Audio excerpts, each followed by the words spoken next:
Olá, tudo bem? Essa aula é sobre causas da extinção da punibilidade. Nós vamos falar basicamente nessa aula sobre o artigo 107 do Código Penal e os seus incisos. O primeiro dos incisos fala que a punibilidade será extinta pela morte. E aí vamos entender um pouquinho o que é a extinção da punibilidade. Eu costumo falar que as pessoas de senso comum têm a ideia de que, começado um processo criminal, ele pode encerrar de duas formas, ou com a absolvição ou com a condenação. Quando nós falamos em extinção da punibilidade, é a terceira via.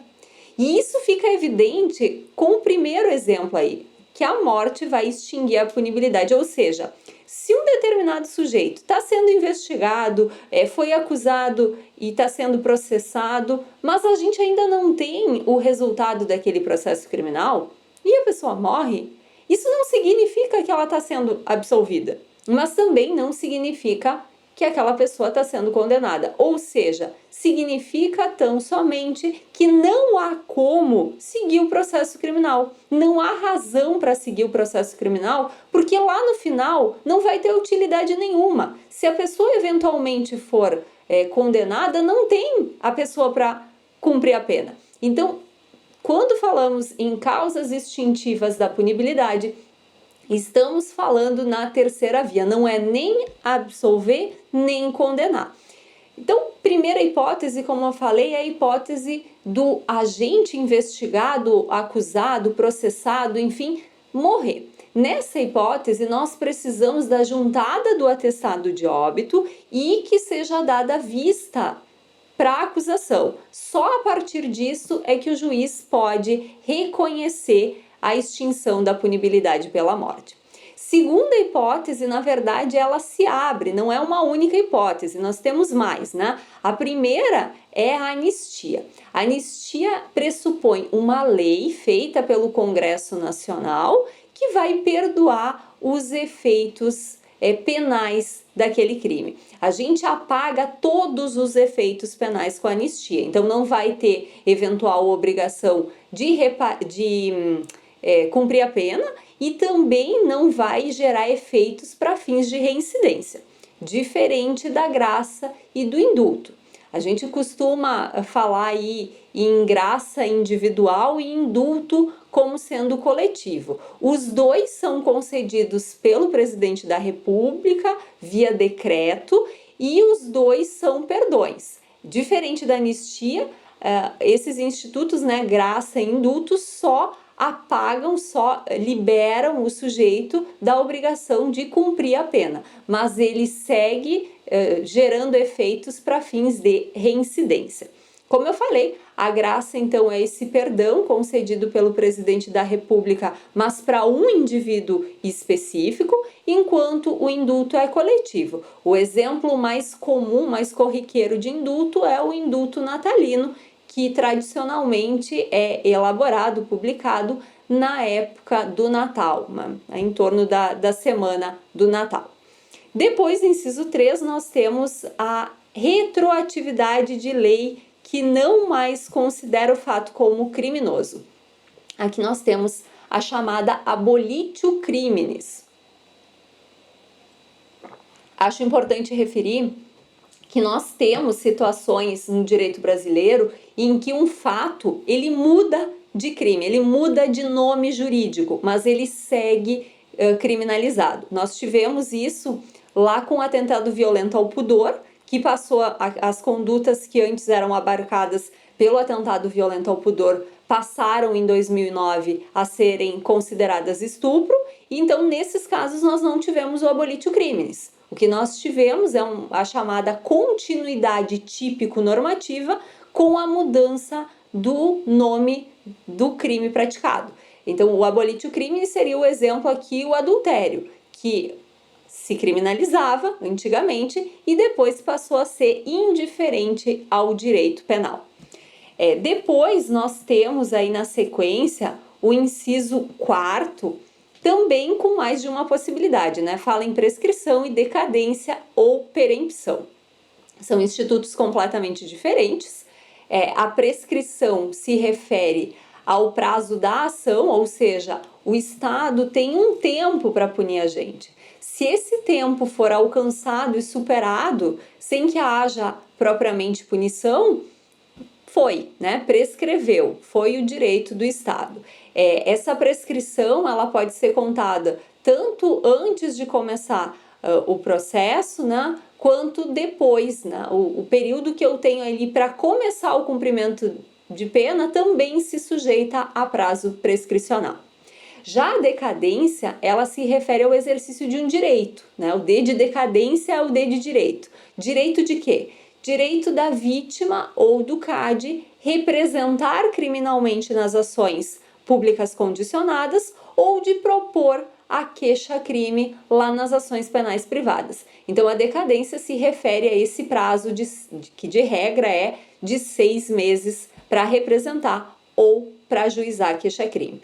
E por último aqui, nós temos a perempção, que é uma espécie de penalidade que o Código de Processo Penal estipula no caso das ações penais privadas para aquele querelante que é desleixado com a ação penal.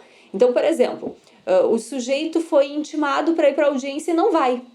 O querelante não indo para a audiência se arquiva e se arquiva mediante o Instituto da Perempção.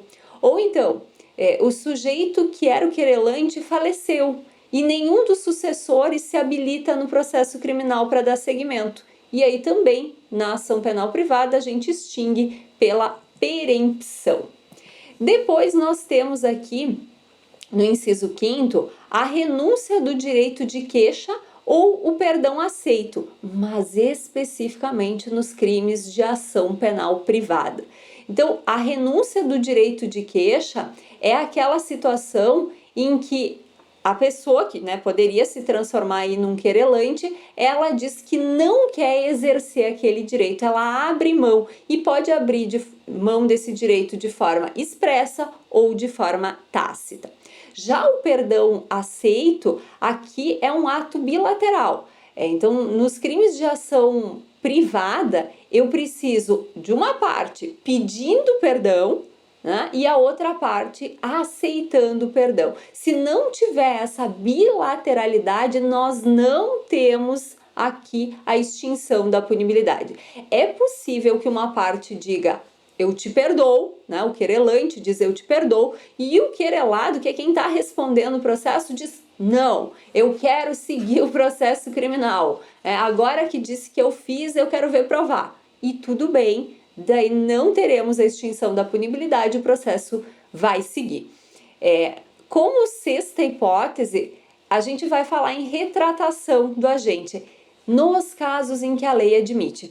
Aqui também uma preciosidade técnica, né? Quando nós falamos em retratação, tem meio que um senso comum jurídico que a gente fala em retratação da representação. Não é nesse sentido que a lei fala de retratação aqui. A retratação aqui é para crimes bem específicos, como o crime de falso testemunho e os crimes contra a honra que se referem à honra objetiva, que são a calúnia e a difamação. Então pensem assim, uma pessoa foi testemunha num processo judicial e mentiu. Se essa pessoa voltar atrás e falar a verdade, ela está se retratando. E isso faz com que a gente extinga a punibilidade dela se essa retratação aconteceu antes da sentença. E a outra hipótese, lá nos crimes de calúnia e difamação, é quando eu cometo a calúnia ou cometo a difamação e depois volto atrás e digo, olha gente, menti. Isso é retratar-se. Depois, nós temos aí o perdão judicial. Aqui, o perdão judicial é o perdão aplicado pelo juiz.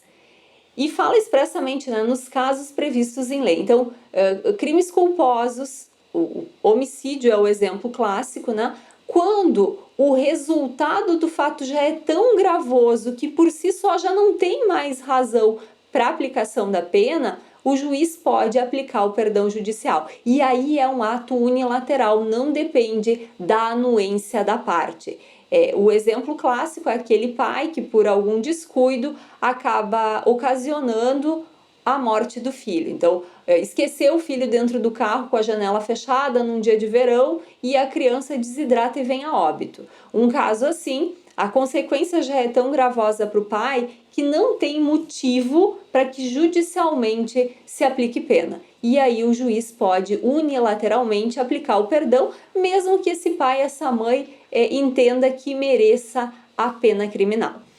Eu lembro também que quando nós falamos na aplicação da Lei 9.099, os acordos feitos entre vítima e autor do fato nos crimes de ação privada e de ação pública condicionada também provocam a opção aqui de não continuidade da ação penal. E aí a gente entende que existe uma espécie de renúncia ao direito de queixa ou ao direito de representação. Menciono isso porque expressamente não consta no artigo 107 do Código Penal.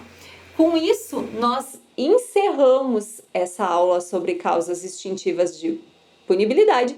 Eu espero que você tenha aproveitado e até mais. Tchau!